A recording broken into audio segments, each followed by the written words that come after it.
안녕하세요. 두 아이를 키우고 있는 워킹맘입니다. 저는 아이를 키우면서 회사까지 다니는 게 이렇게나 힘든 일인지 이제야 알게 됐어요. 남들이 들으면 배부른 소리라고 한다고 하겠지만 주부로 지내던 시절은 저에게 암흑이었습니다. 그래서 바쁘고 힘든 지금이 저에게는 가장 뜻깊은 시간을 보내고 있다고 생각해요. 쥐구멍에도 벼뜰 날이 온다는 말이 있지 않습니까? 늘 쥐구멍처럼 어둡고 외로웠던 제 인생에 드디어 한 줄기 볕이 내려왔답니다. 이 땅에 태어난 순간부터 저는 평생 외롭고 가난하게 살아야 할 팔자인 여자였던 것 같아요. 태어나자마자 부모님의 죽음으로 보육원에서 자라야만 했습니다. 저 여자 인생 시작부터 고난이었구나 싶으시죠? 참고로 말하자면 이건 정말 시작에 불과하답니다. 친구들은 고등학교 졸업 후에 대학 진학 고민할 때 저는 먹고 살 걱정을 했어요. 성인이 되면 보육원을 나가야 했는데 이제 막 미성년자 딱지를 뗀 제가 어디서 일을 할 수 있었겠습니까? 그래도 좋은 기회가 생겨서 고등학교 졸업 후 바로 대기업 생산직으로 취업하게 됐습니다. 게다가 저는 첫 직장에서 일하다가 직장 동료의 소개로 남편까지 만날 수 있었죠. 제 사연이 딱 여기서 끝났다면 얼마나 좋았을까요? 더 이상 바닥은 없다고 생각했는데 불행하게도 제 인생은 결혼 후부터 끝을 알 수 없는 밑바닥까지 추락하게 됐죠. 처음 소개로 만난 남편은 제약회사 영업직으로 일하는 평범한 회사원이었습니다.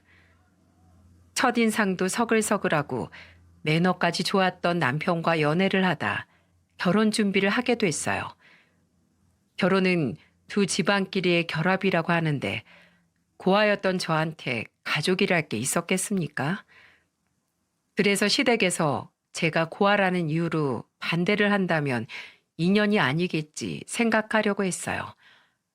그런데 처음 시댁에 제가 인사를 갔을 때 저를 정말 딸처럼 맞이해주는 시부를 만나게 됐던 겁니다. 같이 식사를 하는데 시부는 유독 저를 살뜰히 챙겨주며 따뜻한 목소리로 말했죠. 우리 집 음식이 입에 맞을지 모르겠네. 여기 고기도 좀 먹어봐요. 계속해서 제 앞에 반찬을 이것저것 끌어다 주시면서 시부는 저를 살폈어요.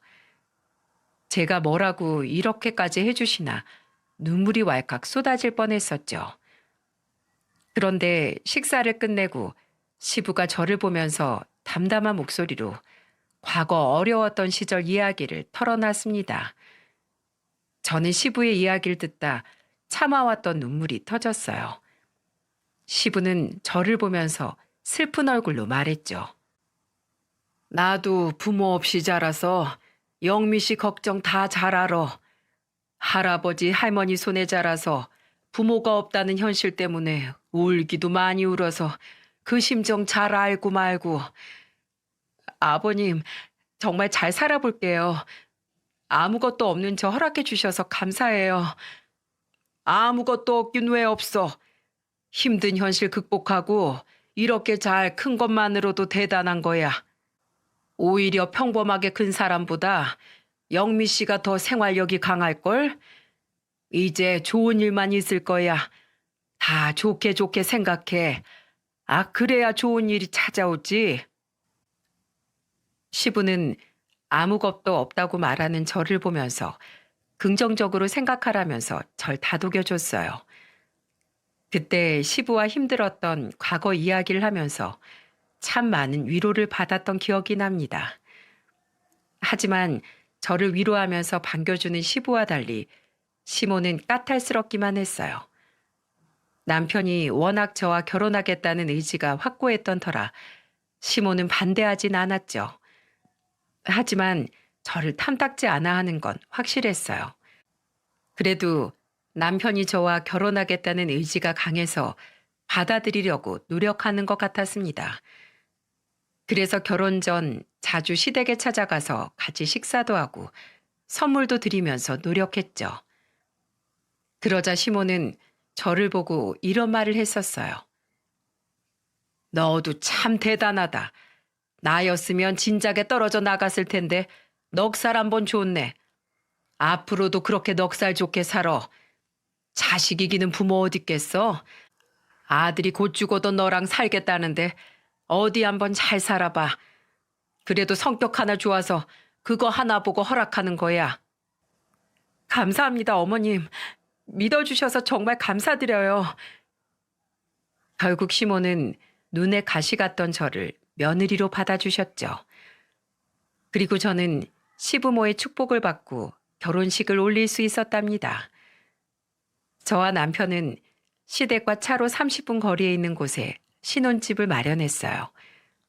그리고 자주 시댁을 왕래하면서 잘 지내려고 노력했답니다. 원래 한국 사람은 밥정이 제일 중요하다고 하지 않습니까? 그래서 2주일에 한 번 정도는 꼭 시댁으로 가서 시부모를 모시고 밥을 먹기도 했어요. 그 당시 시부가 경비원으로 일하고 있었고 시모는 시장에서 전가게를 운영하고 있었죠. 그래서 종종 도시락을 싸서 시부를 찾아가 같이 대화를 하며 밥을 먹기도 했답니다. 시부는 제가 도시락을 들고 가면 기쁜 목소리로 이렇게 말했어요. 내 평생 딸한테도 못 받아본 도시락을 며느리한테 다 받아보네. 우리 딸이 며느리 반만 닮았어도 내가 입만 열면 딸 자랑하고 다녔을 텐데. 아휴. 시부는 종종 아가씨 얘기를 제게 털어놓으면서 한탄 섞인 말을 했었죠. 아가씨가 시모보다 2배는 더 까다로운 성격이었거든요. 오죽하면 시부가 저런 한탄을 며느리한테까지 했겠습니까? 게다가 시모도 서글서글한 성격은 아니라 시부는 집만 가면 고래 싸움에 새우등 터질 것 같다는 말을 자주 하기도 했어요. 그래서 저라도 시부에게 말동무가 되어주고 싶어서 시간이 나면 자주 찾아갔었습니다. 그런데 아가씨는 그런 제가 못마땅했는지 한 번은 시댁에 온 저를 보고 죽일 듯이 노려보며 이런 말을 하더군요. 새언니는 시간이 남아 돌아요? 왜 맨날 도시락 들고 우리 아빠 찾아가서 날 곤란하게 만들어요?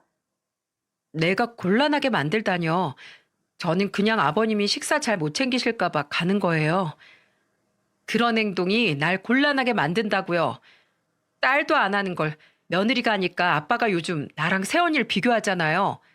솔직히 나 정도 되는 애가 새언니 같은 사람이랑 같은 선에서 비교당한다는 게 말이 된다고 생각해요?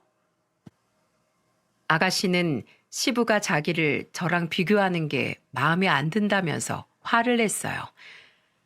그 소리를 듣는데 어처구니가 없었습니다. 그 당시 아가씨는 백수라서 저보다 시간도 많았거든요. 그런데 제가 쉬는 날 시부를 챙기니까 그게 마음에 안 들었던 겁니다. 아가씨의 말에 어이가 없어서 저는 참다 못해 한마디 했습니다. 저 같은 사람이랑 비교되는 게 싫으면 아가씨가 고쳐나가면 되잖아요. 솔직히 30에 일도 안 하고 부모님께 용돈 받으면서 살면 감사해서라도 한 번은 가볼 수 있는 거 아니에요? 지금 고아 주제에 나 가르쳐요? 가족 간의 정을 뭘 안다고 날 가르쳐요? 새언니가 아무리 그렇게 해도 나 우리 아빠 딸이에요. 팔은 안으로 굽는 거 몰라요?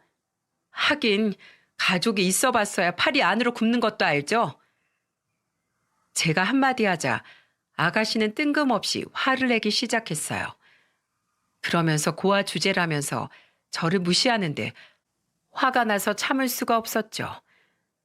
그때 남편이 아가씨가 냅다 큰 소리를 치는 걸 듣고 얼른 제가 있는 쪽으로 와서 아가씨한테 버럭 화를 내며 소리쳤답니다. 너 새언니한테 그게 무슨 말버릇이야? 새언니가 뭐 틀린 말 했어? 밖에 나가서 너랑 동갑인 애들 어떻게 사는지 좀 봐봐. 30에 백수면 일자리 구할 생각을 해야지. 아무 생각 없이 용돈만 받아 쓰고 있잖아. 내가 당장 아버지한테 네 용돈부터 끊으라고 할 거야. 왜 오빠가 내 용돈 가지고 난리야? 아빠가 준다는데 오빠가 왜 막냐고. 너도 나가서 아르바이트라도 해봐.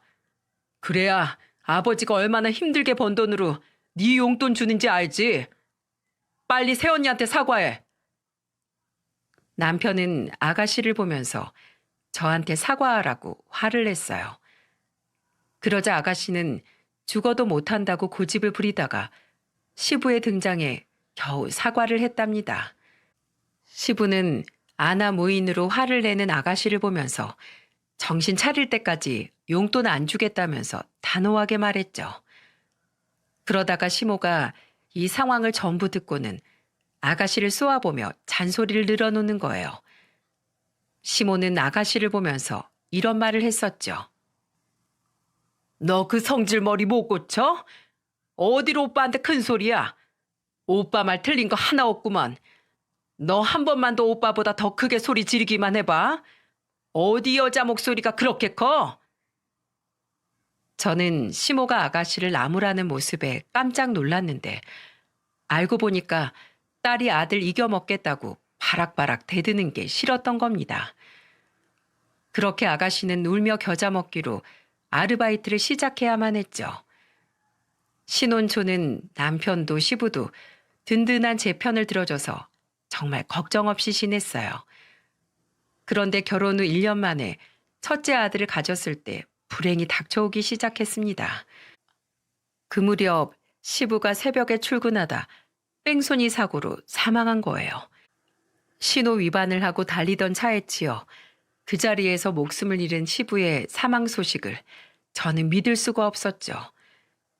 결국 빈소가 차려졌고 그곳에서 저는 아버지를 잃은 딸처럼 울었답니다. 손자 본다고 좋아하셨잖아요. 근데 얼굴도 못 보고 가시면 어떡해요. 이름 아버님이 지어주신다면서요. 전 이제 어떻게 살아요? 임산부가 땅을 치고 오열하니까 주변에 있는 사람들은 제가 걱정됐는지 저를 안아주며 위로해줬습니다. 시부는 제 임신 소식에 가장 기뻐하면서 이름까지 직접 지어주겠다고 하셨죠. 그래서 시부의 죽음이 정말 믿겨지지 않았습니다. 잠시 뒤 한참을 울다 멍하게 앉아있는 저한테 낯선 중년의 남자가 작은 종이 가방을 건네며 이런 말을 했어요. 이거 며느리 준다고 어제 사뒀던 거예요. 성별이 아들이라면서요. 손자 생겼다고 얼마나 기뻐하면서 자랑했나 몰라요. 뱃속에 아이 가졌을 때 걸음마 신발을 사둬야 건강한 아이 태어난다고 샀는데 전하지도 못하고 갔네요. 저는 시부와 같이 일하던 동료분이 건네준 작은 종이 가방을 열어보고 또다시 목 놓아 울었답니다. 그 종이 가방 안에는 작은 걸음마 신발이 들어있었거든요.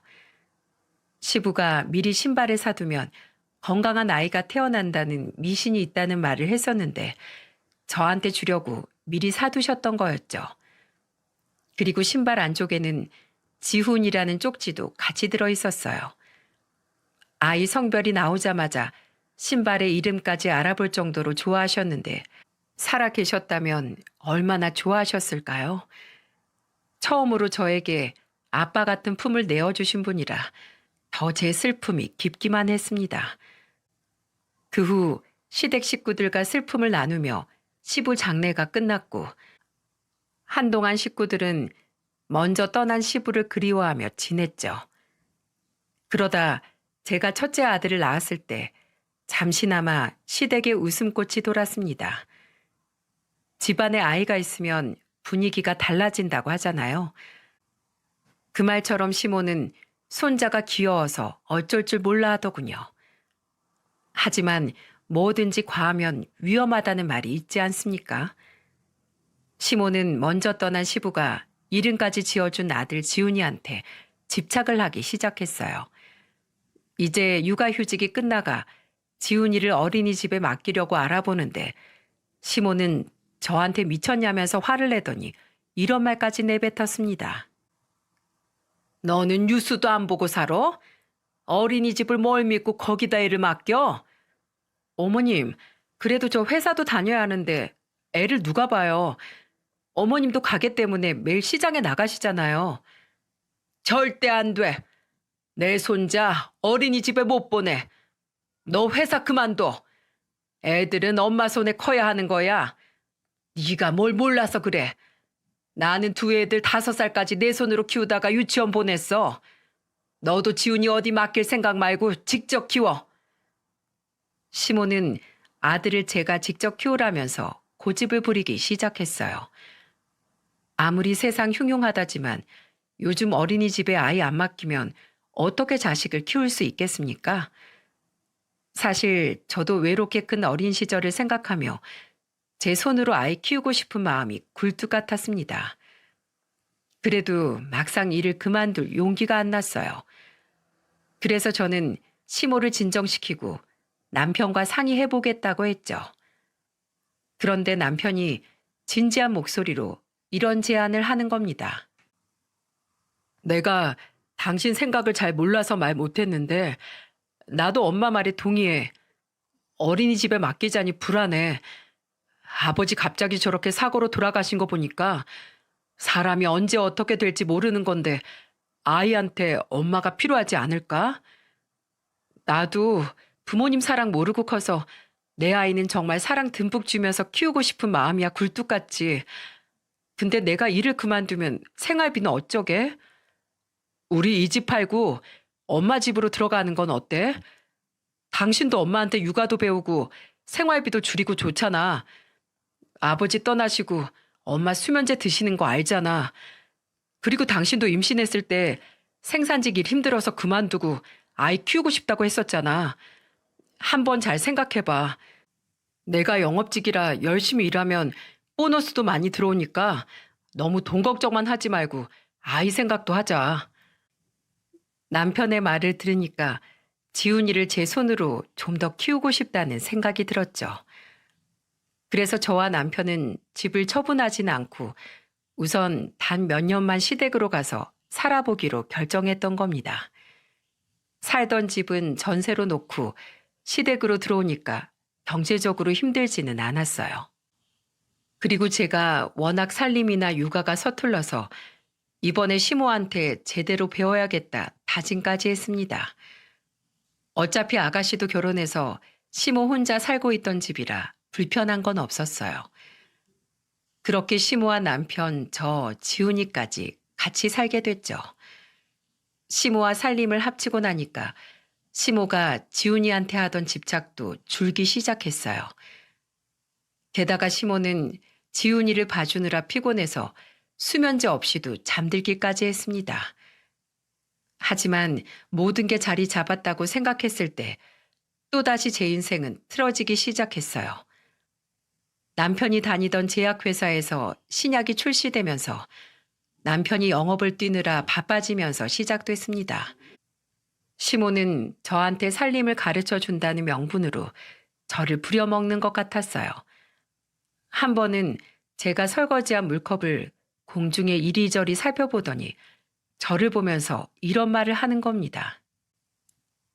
아직도 너는 설거지 하나 제대로 못하니? 내가 컵 닦고 나면 마른 행주로 물기 닦으라고 했지? 이거 다 물자국 친 거 좀 봐. 아까 지훈이 밥 챙기느라 제가 깜빡했어요, 어머님. 다음에는 잘 닦아둘게요. 야, 지금 당장 제대로 못 닦아놔? 저녁에 네 남편 오면 이딴 물컵에 물 마시게 할 거야? 당장 내가 말한 대로 지금 다시 해놔.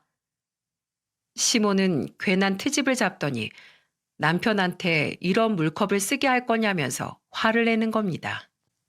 지훈이랑 씨름하느라 시모랑 말싸움할 기운도 없어서 제대로 닦아서 엎어놨어요. 그런데 한참 뒤 시모는 컵을 제 앞에 탁 내려놓더니 또 트집을 잡기 시작하는 게 아니겠습니까? 그때는 진짜 시모가 왜 이러나 싶었어요. 시모는 저를 보면서 이런 말까지 했습니다. 야, 내 말이 우스워? 물컵에 물기만 닦으면 다야?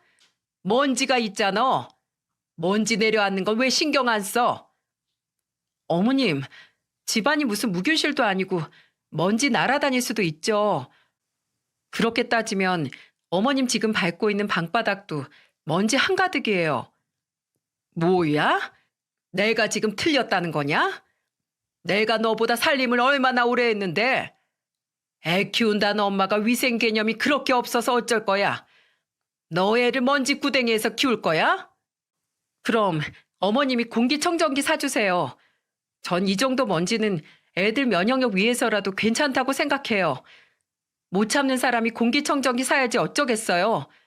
안 그래요, 어머님? 제가 이렇게 말하니까 시모는 뚱한 얼굴로 돌아서더니 문을 거칠게 닫고 방으로 들어가 버렸습니다. 아무리 애들 키우는 집이라지만 얼마나 더 깨끗한 집에서 치워야 됩니까? 잘 씻기고 잘 먹이고 옷도 잘 갈아입히면 깔끔하게 잘 키우는 거라고 생각했죠. 점점 심오와 사사로운 것들로 부딪히고 있을 무렵 저는 둘째를 임신하게 됐어요. 그때만 해도 남편은 늦더라도 집에 꼬박꼬박 들어오는 자상한 남편이었죠. 그래서 둘째를 가졌을 때도 항상 먼 출장을 다녀오면 그 지역의 특산물을 포장해 오기도 했습니다. 그런데 문제는 시집간 아가씨가 난임 판정을 받으면서 시작됐어요. 그때 아가씨는 시댁으로 달려와서 거실에 있는 물건을 냅다 때려 부수면서 화를 내며 소리쳤죠. 내가 임신했어야 되는데 다 새언니 때문이야. 엄마가 꾼 태몽 내 거였다고. 시모가 태몽을 꿨다고 했을 때 아가씨는 자신이 임신한 줄 알고 기뻐했는데 제가 둘째를 임신하자 화가 났던 거예요. 이러다 살림살이 남아나지 않겠다 싶어서 아가씨를 말렸죠. 그런데 아가씨는 갑자기 제 머리채를 양손으로 쥐어잡고 흔드는 겁니다. 시모는 뭐가 웃긴지 보고만 있고 아가씨를 뜯어낸 건 마침 퇴근하고 온 남편이었죠. 남편은 무슨 일이냐며 자초지종을 물었고 저는 상황을 다 설명해 줬어요. 그러자 남편은 화가 난 목소리로 아가씨를 보며 소리쳤습니다. 너 한 번만 더 이런 짓 하면 다신 너 안 볼 거야. 남편의 말에 아가씨는 한참을 서럽게 울다 집으로 돌아갔어요. 그런데 그때 시모가 비아냥거리면서 이런 말까지 했습니다. 너는 나 몰래 약 먹냐? 무슨 애가 그렇게 순풍순풍 잘도 생겨? 너 당분간 내 딸 눈에 띄지 마. 이게 지금 임신한 며느리한테 할 소리입니까? 저는 그때 첫째 임신 당시 축하해 주던 시부 생각이 나 서러워서 하염없이 울었습니다. 그때는 남편도 저한테 미안하다며 잘 달래줬어요. 그런데 배가 점점 불러올수록 계속된 아가씨와 시모의 마찰에 남편도 지쳐갔죠. 하지만 아가씨는 지칠 줄 모르고 임신한 저를 노골적으로 괴롭히고 있었습니다. 한 번은 제가 진료를 다녀오는 길이었는데 아가씨와 시모가 집에 있다가 들어오는 저를 보면서 들으라는 듯 수근거리면서 말했어요. 특히 아가씨는 시모 옆에서 저를 노려보면서 이런 말까지 하더군요. 근데 아무리 생각해도 한창 오빠 바쁠 때 어떻게 애가 생긴 거야? 너무 이상하지 않아? 그때 오빠 매일 바빴잖아. 동해 번쩍 서해 번쩍 발에 땀나게 뛰면서 돈 벌기 바쁜 사람이랑 어떻게 애를 만들어?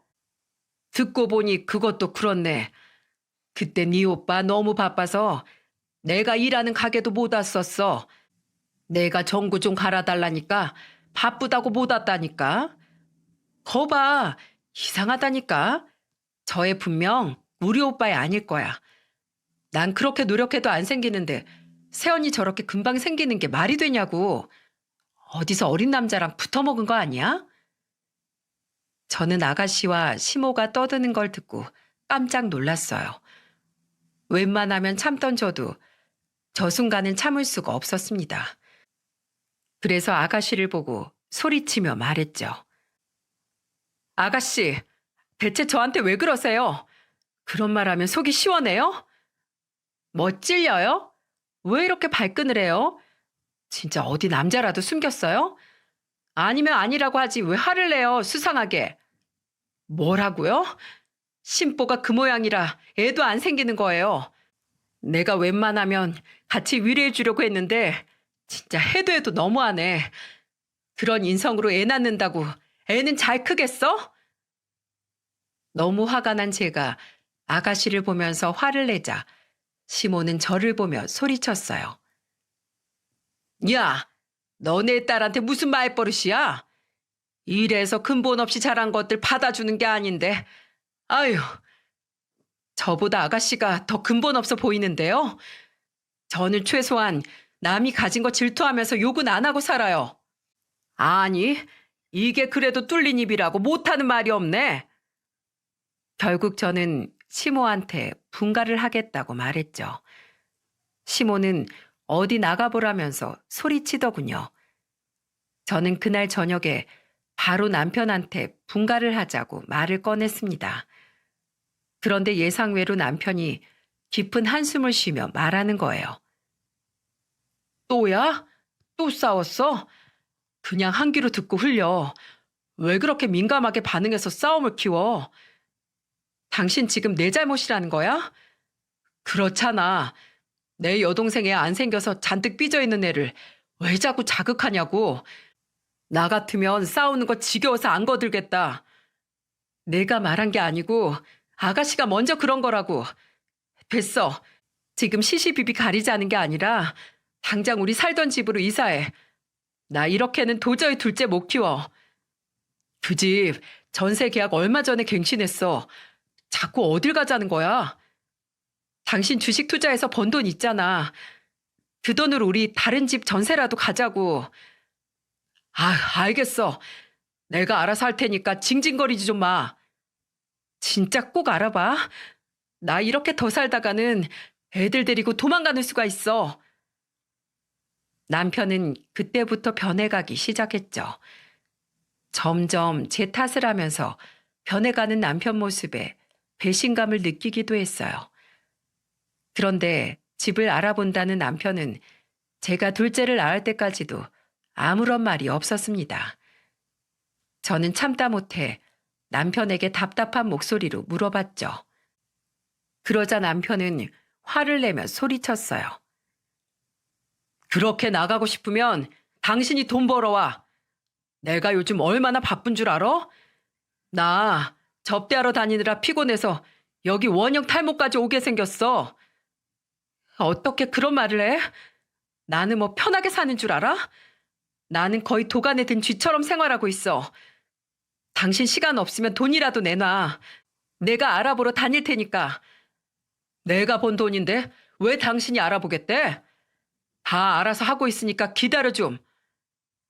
그렇게 기다리라던 남편은 또 강간무소식이었고 시댁에서 어린 딸을 달래는 저를 보면서 시모는 소리치며 말했죠. 야, 애 좀 어떻게 좀 해봐. 내가 저 울음소리 때문에 공황장애가 올 것 같아. 저도 힘들어요. 어머님 그렇게 소리칠 때마다 저도 미쳐버릴 것 같다고요.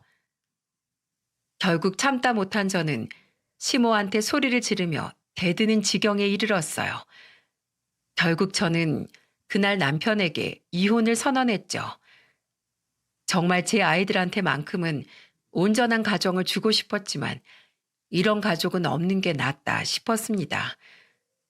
그래서 남편에게 이혼하자고 했더니 답답하다는 듯 이렇게 말하는 거예요. 영업사원 이혼했다고 하면 누가 좋아해? 내 일을 생각해서라도 좀 참아줄 수 없어? 내가 얼마나 더 참아? 이대로는 하루도 못 살아. 당신은 당신 일에 나는 이혼 소송 걸 테니까. 왜 그래? 내가 집 알아봤어. 다 알아보고 있었어. 다음 주에 이사 나가자. 제가 이혼을 하겠다고 하니까 그제야 남편은 주변 평판이 무서워서 이사를 준비하더군요. 진짜 이런 것도 남편이라고 애를 둘이나 낳고 살았으니 얼마나 힘들었겠습니까? 결국 남편과 저는 시모로부터 분가를 했고 이제 정말 다 괜찮을 거라고 생각했어요. 하지만 그때부터 고삐 풀린 망아지처럼 집에 안 들어오기 시작했습니다. 꼭 엄마 잔소리 피해서 노는 어린애처럼 핸드폰도 늘 숨겨두기까지 했죠. 그때가 큰아들이 5살, 둘째가 3살일 때였어요. 매일같이 일 핑계로 외박을 일삼던 남편은 그쯤 되니까 정말 막 나가기 시작했습니다. 제가 한밤중에 전화를 걸면 주변이 시끄럽고 여자 목소리까지 들렸어요. 그러면서 제가 화를 내면 적반하장으로 남편이 이런 말을 하는 거예요. 야, 내가 술을 마시고 싶어서 마셔? 이게 다 일이잖아. 그러니까 네가 우리 엄마랑 좀 잘 지냈으면 어디 뒀나? 내가 이렇게 힘들게 돈 벌었겠냐고. 술이나 깨고 말해. 억지로 마신다는 사람이 술을 그렇게 마셔? 술 냄새 풍기고 들어올 거면 아예 들어오지도 마. 저는 남편 전화를 끊어버리고 현관 비밀번호도 바꿔버렸어요. 애들한테 술 냄새 풍기면서 비틀거리고 들어오는 남편 모습을 보여주고 싶지 않았죠. 그랬더니 새벽에 문을 열라고 현관문에 발길질까지 하는 겁니다. 끝까지 안 열어주고 버티려다가 옆집 항이에 문을 열어줬네요. 문이 열리자 남편은 거실에 쓰러지듯 뻗어버렸습니다. 그런데 남편 가까이 가자 여자 향수 냄새에다가 소매에는 여자 립스틱 자국까지 정말 가관이었어요. 다음날 저는 그날 입었던 남편 와이셔츠 사진을 찍어두고 그대로 버렸습니다. 그때부터 저는 남편과 이혼 생각이 있어서 하나씩 제가 유리할 만한 증거를 모으고 있었죠. 그러다 드디어 아가씨가 시험관 시술에 성공해서 결혼 5년 만에 아이가 생겼어요. 그리고 그때부터 시모는 저를 종부리듯 부리기 시작했고요. 한 번은 저를 시댁으로 부르더니 뜬금없이 아가씨가 김장김치를 먹고 싶어 한다면서 김치를 하자는 겁니다. 이미 재료까지 다 사둬서 결국 시모와 같이 시작했죠. 그런데 그때 아가씨가 오더니 거실에 팔짱을 꼬고 앉아서 저한테 이런 말을 했습니다. 새언니, 머리 좀 묶고 와요. 더러워 죽겠네. 그러다 머리카락 들어가면 어쩌려고 그래요? 그러자 시모는 임산부 스트레스 받게 하지 말라면서 얼른 머리를 묶으라는 거예요. 저는 마침 불편했던 머리를 묶고 다시 김장을 시작했죠. 근데 아가씨가 시모를 거실로 부르며 신난 목소리로 말하더군요. 엄마, 이거 홈쇼핑 좀 봐. 이거 사서 우리 둘이 나눠 쓸까? 어디 보자. 시모는 주방에서 하던 일을 멈추고 거실로 가더니 한참이 지나도 안 오는 거예요. 결국 혼자 배추 속을 채우다 시모를 부르며 소리쳤습니다. 어머님, 이거 얼마 안 남았는데 같이 해서 빨리 치워요. 얼마 안 남았으면 혼자 좀 해봐. 뭘 또 사람을 부르고 그래? 둘이 해야 얼마 안 남은 거죠. 얼른 같이 해요, 어머님. 기다려봐 좀. 지금 중요한 거 사고 있잖아. 자꾸 시모는 잠깐 기다려보라는 말만 하고 오지를 않았어요. 결국 배추 속을 혼자 다 넣은 저는 고무장갑을 벗어던지고 거실로 가서 소리쳤습니다. 어머님, 김치통에 담는 거 혼자 하세요. 저는 애들 데리러 가야 해서 이만 가볼게요. 야, 저걸 나 혼자 어떻게 해? 뒷정리까지 하고 가. 됐어요. 우리 집 식구들 먹을 거 챙겼으니까 저는 갈게요. 둘이서 뒷정리하세요. 저는 끝까지 뒷정리를 하고 가라는 시모 말에 아랑곳도 안 하고 집으로 갔습니다. 그런데 그날 저녁에 무슨 일이 있었는 줄 아십니까? 글쎄 남편 놈이 웬일로 일찍 왔나 했더니 오자마자 제 뺨을 치면서 소리쳤어요. 우리 엄마 손목도 약한데 김장을 담그다 집에 와버리는 게 말이 되냐? 너 며느리 아니야? 내가 며느리지 노예야? 김장 거의 나 혼자 다 했어. 힘들어도 내가 더 힘들다고. 근데 지금 왜 나를 쳐? 여보, 다 각오하고 결혼한 거 아니었어? 당신 같은 고아 조금만 예뻐해주면 충성을 다한다며? 우리 아버지 살아계실 때는 그렇게 잘하더니 이제는 그럴 맛도 사라졌냐? 내가 너같이 아무것도 없는 년이랑 결혼한 건 평생 우리 집에 충성하고 찍소리도 하지 말라고 납작 엎드려 살라고 한 거라고. 난 뭐 너랑 더 살고 싶은 줄 알아? 다 애들 때문에 참고 사는 거야. 애들이 너 같은 취급 당하면서 살까봐 참는 거라고. 그때 남편 말을 듣고 제 인생이 전부 다 부정당한 기분이었어요. 그리고 저는 할 말을 잃은 채 화가 나서 남편 머리통을 후려쳤어요. 그러자 남편은 지금 쳤냐면서 화를 내더니 욕설을 퍼붓다 화를 내며 나갔습니다. 남편의 말에 저는 더 이상 살고 싶지 않았어요. 그동안 저는 결혼도 하고 나름대로 노력하면 이 위기를 극복하고 잘 살 수 있을 거라고 생각했습니다. 하지만 저는 결혼 6년 만에 몸무게가 55kg에서 43kg까지 빠질 만큼 극심한 스트레스를 받고 있었죠. 게다가 남편의 말은 제게 정신적인 충격이 너무 커서 세상을 등지려고 했었어요. 이렇게 세상에서 사라져버리면 시댁 식구들이 죄책감이라도 갖고 살지 않을까 하는 생각이었죠. 하지만 그때 제 위험한 생각을 막아준 건 다름 아닌 제 아들이었어요. 자다 깬 지훈이는 눈을 비비며 저한테 이렇게 말했죠. 엄마, 어디가? 지훈이 깼어? 아니, 그게 아니라 엄마가 잠깐, 엄마 왜 울어? 울지 마. 엄마가 잘못했어. 우리 애기 미안하다. 그때 저를 붙잡는 지훈이 목소리가 꼭 시부가 저를 말리는 것 같았어요. 그리고 아들을 끌어안으면서 저는 오열했죠. 엄마라고 저만 바라보고 믿는 아이들을 보자 저는 정신을 고쳐먹게 됐습니다. 그리고 다음 날 아침 집에 들어오는 남편에게 단호한 목소리로 말했어요. 나 도저히 이렇게 못 살아. 이혼해. 제발 이혼하고 따로 살자. 직업도 없는 애가 어떻게 살게? 왜? 나랑 이혼하고 재산 분할한 돈으로 혼자 호의호식하려고? 야, 꿈도 꾸지 마. 내가 피같이 모은 돈이 얼만데 너랑 쉽게 이혼할 것 같아? 절대 이혼 안 해줄 거야. 네가 인간이야? 이 나쁜 놈아. 그래. 나 나쁜 놈이야. 이제 알았어? 난 이혼 못하니까 알아서 잘해봐. 남편은 그동안 투자로 모은 자산이 좀 있는 편이었어요. 그래서 저한테 절대 재산 분할 못 해준다고 아예 집까지 나가버렸어요. 이 사람 밑바닥이 이런 거였구나 알고 나니까 꼭 이혼해야겠다는 다짐만 커졌죠.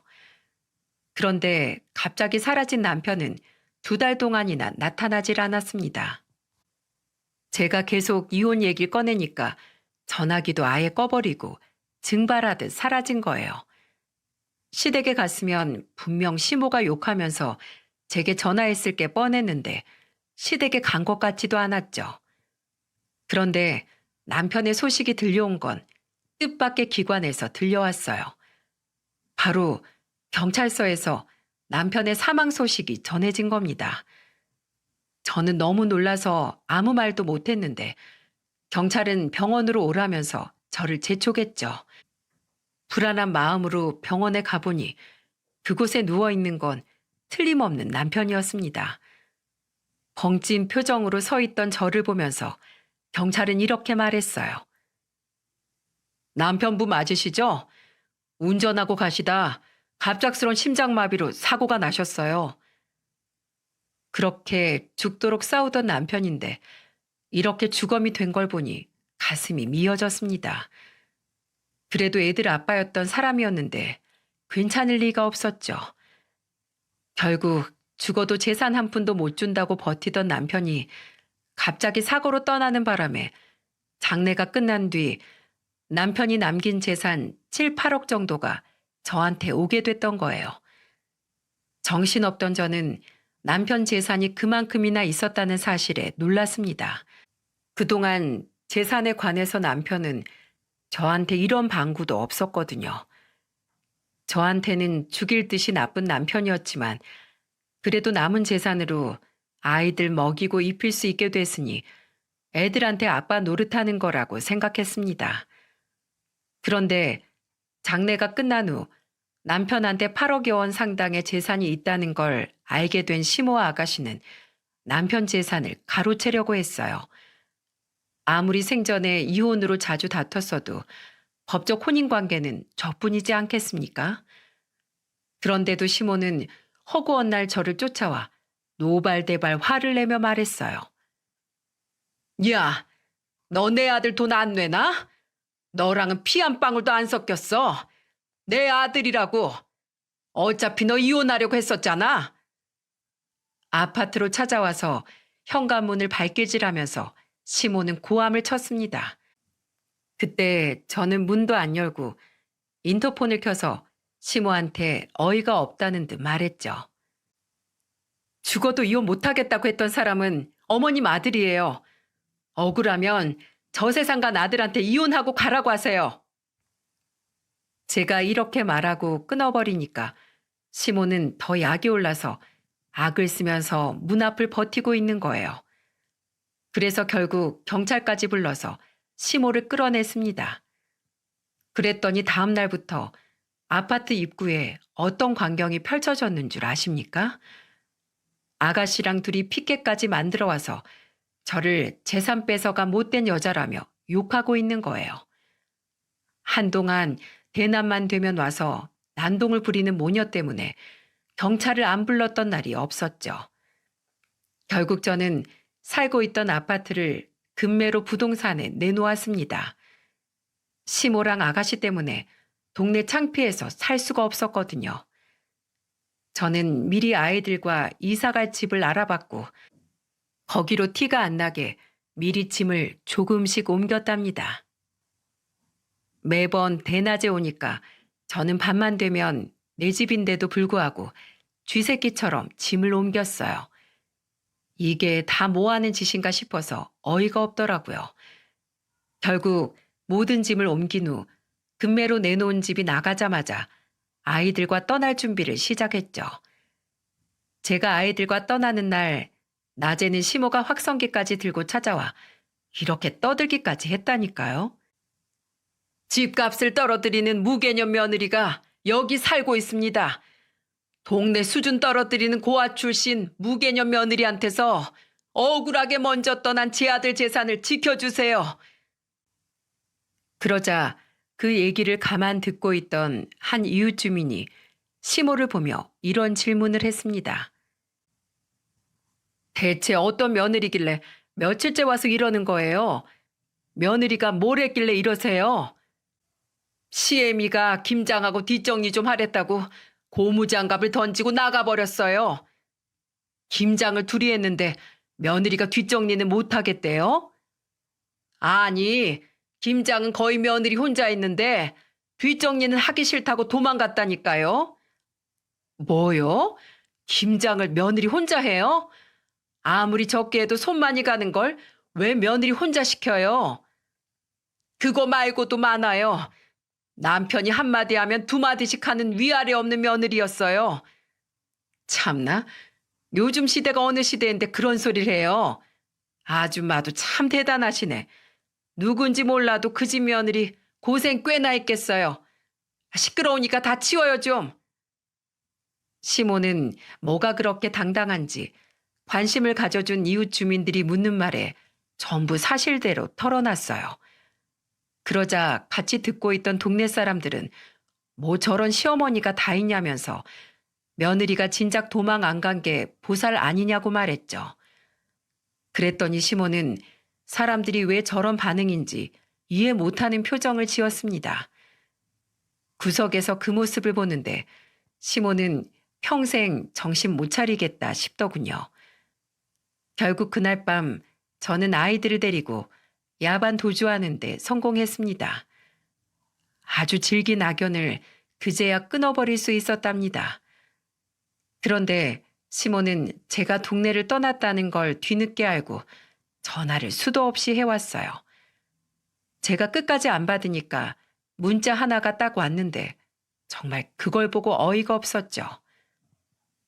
도망가면 내가 못 찾을 줄 알고 지구 끝까지 쫓아가서 박살내버릴 거야.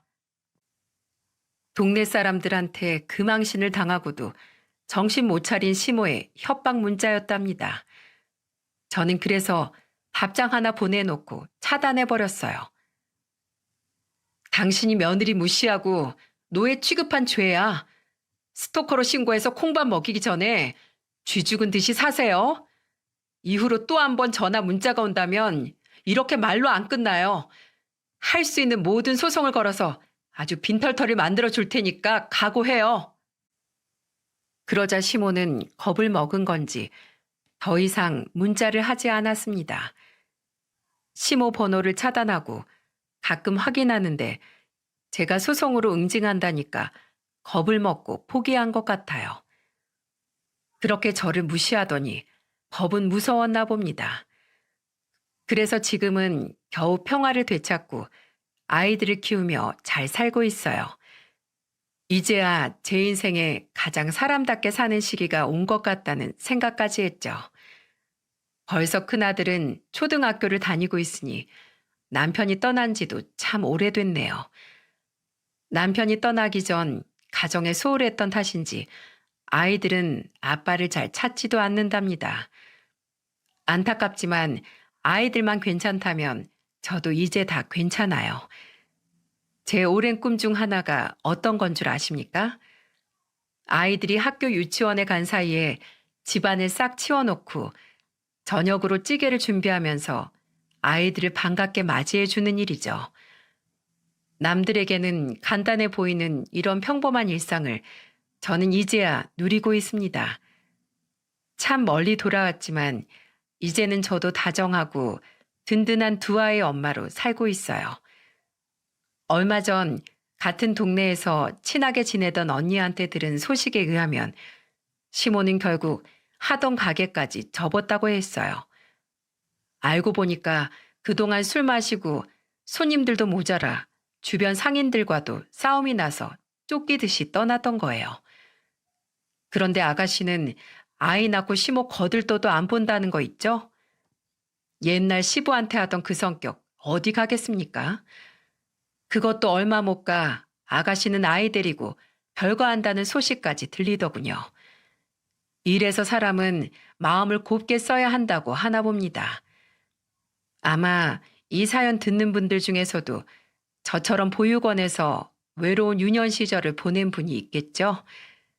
제가 별일 다 겪어보니까 부모 없다고 기죽을 거 하나 없더라고요. 그냥 스스로를 믿고 세상에 한번 부딪혀보며 살아봤으면 좋겠다는 말 하고 싶어서 사연을 쓰게 됐습니다. 결국 남편과 저는 사별한 사이가 됐지만 이혼도 저한테는 큰 도전이었어요. 그러니 여러분들도 용기를 갖고 힘차게 살아가시길 빌겠습니다. 모두 감사드려요.